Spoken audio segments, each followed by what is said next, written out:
This is Captain Ryan Van Fleet, and welcome to the Good Karma Sport Fishing Podcast. First, I want to thank the guys that reached out to me through email, just thanking me for the podcasts. The emails came at a time when I really needed them because I had a rough week. I'm not going to get into what happened or anything, but it was just a rough week. So I don't like to air all that stuff out on Instagram and talk about it, but it was just rough. So I got an email from David, and I also got an email from Nathan from Texas, which was really cool. Before I get into David's email, I want to talk about Nathan's. Nathan really talked about Nathan's from Texas, and he talked about fishing in Texas and the rods and the reels they use and the styles. It's just cool to hear about how people fish all over the country and all over the world. So, like I said, anytime you're fishing, it's all good, and it's not always about one style of fishing. So, what Nathan said in his email was that I fish out of an average guy's boat. Okay, and I thought that was pretty cool. So, Good Karma is a special boat. Okay, it's a special boat, more than what I can even get into. And yeah, you guys are some guys are like, oh, it's a special boat. Yeah, man, it's a special boat. So, to me, it is. And I treat her with a lot of love, and she's got every bell and whistle on there. Okay, she gets well taken care of. It's a working boat. Okay. The Good Karma is a sailfish. That's the hull, but it's no longer a sailfish, guys. It's a sailfish hull, but the inside is completely redone as far as the floor goes and what I've done to it to make it. There's a lot of room on that 23, and we did some measurements once.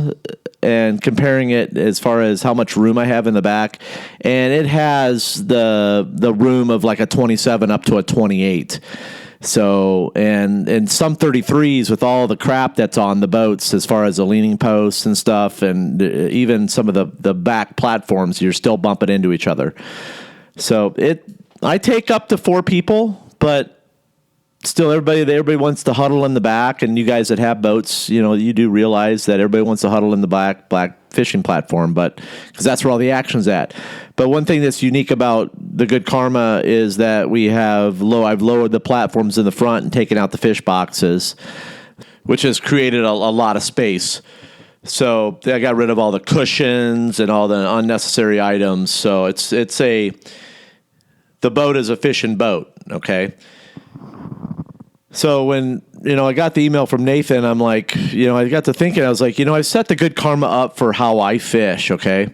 Now, one thing I want to tell guys is that, and I'm sure a lot of you guys know that fish, is that the boat does not make the fisherman, okay? It does not make the fisherman. So I want you guys to keep that in mind.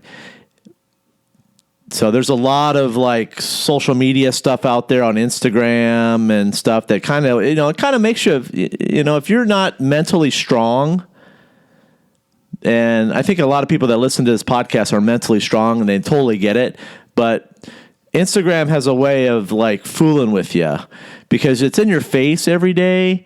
And when you're you're seeing, when you follow different captains and different boat companies, and the guy has a 42 or the guy has a 33 or the guy has a 28 or the guy has a 23 or a 21.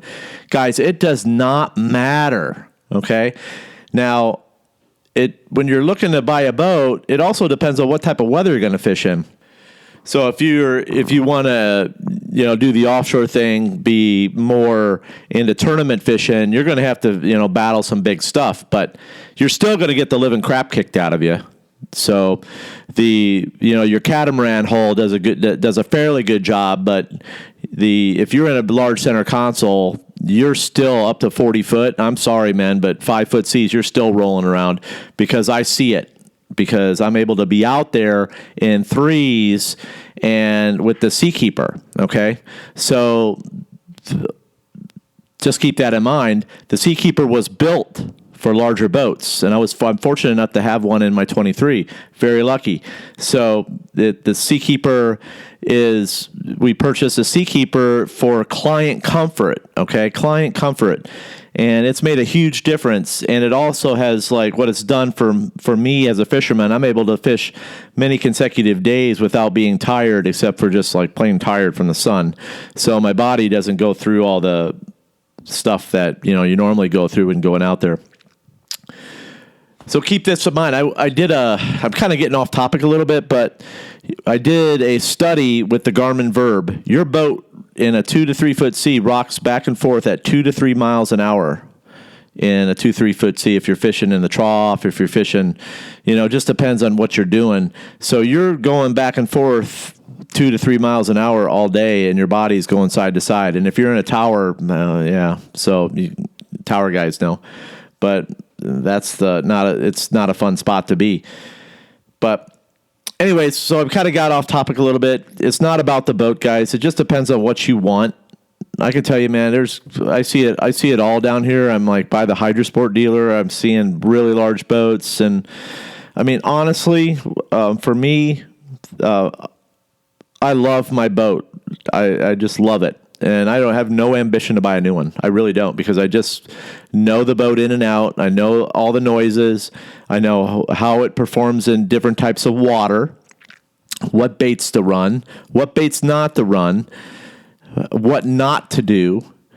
And it's just set up for me. And you guys that are boat owners, you know it. And you just have to learn your boat and learn what you can do with it and be comfortable with it. Guys, I don't want to take my clients out in 7 foot seas. I'm sorry, but they just don't make it, Seakeeper or not. So, and nor am I going to force them into doing it. So, but if we were in on the Patrice, which leads me to this week, the weather is the weather's been brutal.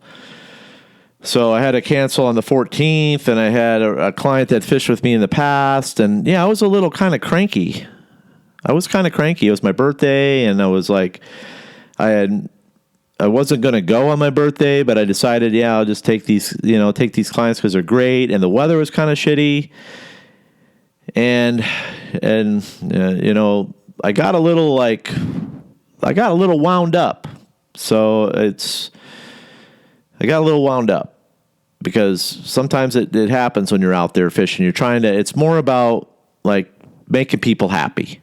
Okay, making people happy, and sometimes the weather is the boss, okay? And I've learned to accept that, but sometimes I feel the pressure from the clients that they're going to be fine in the seas, when in fact they're not going to be, and I still have to catch fish in that. So I know the limits of the Good Karma. I know what she can do. So I mean, I got called a grouchy old man for the first time on my birthday. So I'm like, it kind of stuck with me a little bit. But I'm like, grouchy old man, Captain Ryan. So, I was a little grouchy because I want to go and I want to catch fish and I want to like show my clients a good time. But if I know and if I feel that I'm being pressured into like having to take somebody out and that kind of stuff, and then what happens is that you still have to catch fish for people and you don't make it very long out there. So if you get locked in, even on a patchery, if you don't get, sometimes you just struggle when it's windy. So like this week, I've got Russ. Russ has been fishing with me. Russ is from Canada, man. This dude is die hard. He's got busted ribs. He owns a construction company up there. He shuts down during the winter, and he comes down. He takes like a month off just to go fishing. He spends 5 days with me, and we go in all types of weather when there's not a small craft advisory. So, but I know Russ can handle it, and Russ like rolls with it. So the past 2 days I've had 20-mile-an-hour winds. So yesterday we had 20-mile-an-hour winds, easterly, more northeast, so the water was really nice and the fish were just eating. Today was a little different because it's getting ready to clock around and come from we got a little frontal system coming. And I told Russ, I go, we had a great day yesterday, and we filled the cooler. He got his limit, so we were tossing back legal-sized muttons, legal-sized mangroves because we just didn't need to kill them. So, and we just didn't need to, and there's no sense in him tagging on to what my limits are because he's okay with just keeping enough for himself, and that's cool, Russ. So, like I said, he's been fishing with me for years, so he kind of gets the program. So today it was blowing really bad. I mean, it was nasty. I mean, so I told Russ, I was like, dude, it's not going to be as good. It's from the southeast. It's been blowing all night. It's going to be muddy. But I know you want to go fishing. He's like, yep, we just want to go. We'll just give it our best shot. And I'm sure we'll catch some fish, but at least we got to go. And we're just going to call it a half day. And I was like, okay, that's cool, bud. But so Russ knows that I cannot move once I get set in that wind. You just can't. And you can't run around, so you want to hope that you hit it right the first time. So I hit the spot right, and the fish bit awesome. They bit awesome for the first 2 hours on the half day. And then after that, the shark showed up, and it was ugly. And the seas got bigger and bigger. And yes, the Seakeeper was the only reason why I was able to be out there, because the boat does not rock. If you were in any other boat, even a large boat, and I fish on 40-footers, guys. I fish on 40-footers, and you are like getting pinged and ponged in the back of the boat. So Russ looked at me. He's like, yeah, man, we had a great morning. I mean, I think we caught like 40 mutton snappers within the first 2 hours. And a whole bunch of other stuff. Like we caught some beautiful yellowtails on the patches. And then he's like, okay, now let's catch those sharks. And I was like, okay. So we rolled with it and we caught sharks. Guys, Russ does not bitch. So even like, I was getting a little cranky because it was I don't like tying 15-pound braided line in 20-mile-an-hour wind, and he, it's funny, he'll take a jab at me once in a while and say, no bitching tying that line. So then I'll start laughing. I was like, yeah, I know. But we all have our pet peeves out there. Today he kept feeding the seagulls, so that was his pet peeve today. So I took a jab back at him saying, no bitching about the seagulls. They got to eat too. So, but anyways, it's very cool to have somebody that really been fishing with you for years and to develop that kind of relationship. And he really keeps a positive attitude, and that really does. I can sense when somebody's like has a negative attitude on the boat. I'm really good at that. And the worst guy I get is the guy that continuously looks at his watch. The watch thing is like a big pet peeve with me. Number one, I don't wear a watch when I fish. And when you start looking at your watch, when you're in a cockpit with a captain that really is working at it and the bite's a little off, that alone can send a really bad vibe throughout the cockpit. So it's just an outdoor thing, and if you want to know what time it is, you can ask me. You can see the time on my GPS. So anyways, so I think you guys get the point. You have to like maintain a positive attitude when you're fishing. If you don't have that positive attitude, you're never going to be successful at it. Never. You're going to have a couple good days, but you really got to, like, even on slow days when you're out there, you just got to keep fishing. And the guys that fish with their buddies, that have fishing buddies, there's a reason why they have fishing buddies. It's because they get along.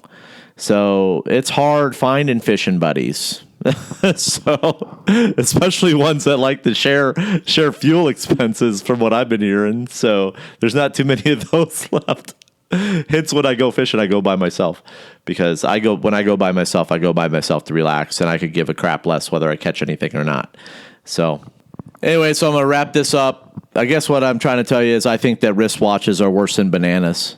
So I'm kind of over the banana thing, but now I'm thinking that it seems like every time somebody every guy that comes on the boat starts looking at his wristwatch, the guy usually doesn't have a good trip, and it's just weird. So I really want to thank David for his nice email that he sent me. He lives in North Carolina, and he lives in Morehead City, which is where some of the best fishermen in the country live.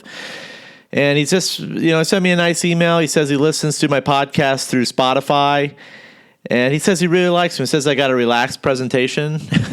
So it's taken a long time to get used to doing these podcasts. And I am as real as I can be on here because that's just who I am. And I'm comfortable with it, which has taken a few years. So like I said, it was my birthday. I think I'm 48 now. So I'm getting but for me, every year I just work at being a better person and a better fisherman. Heck, I get out of bed every morning wanting to be a better fisherman. Every day I work at it. Every day. Even on those days that are really, really like blowing 20 miles an hour, I learned something today. And I put together a little piece of the puzzle. And that little piece of the puzzle was interesting. But I got to wrap the podcast up because I got to get ready for tomorrow. I've got Russ again. This will be our last day. I'm going to have to cancel on Thursday because we're going to have a small craft advisory. Small craft advisories means no go for Captain Ryan, no matter what. So, but I got to go. I got to get ready. Wahoo fishing, dolphin fishing tomorrow. More dolphin fishing because Russ really could give a crap less about the wahoo. And at this point, it's cool. It'd be cool to try to get in on some last dolphin before they really disappear here within the next week. Fishing wise, things are going to change in the Florida Keys after this big cold front. There's going to be less of a troll bite and more of a live bait bite. Less of a high-speed wahoo bite, more of a live bait wahoo bite. Because the water temperatures are going to drop significantly after this cold front, which is going to set us up for a live bait fishery here starting probably within the next 2 weeks.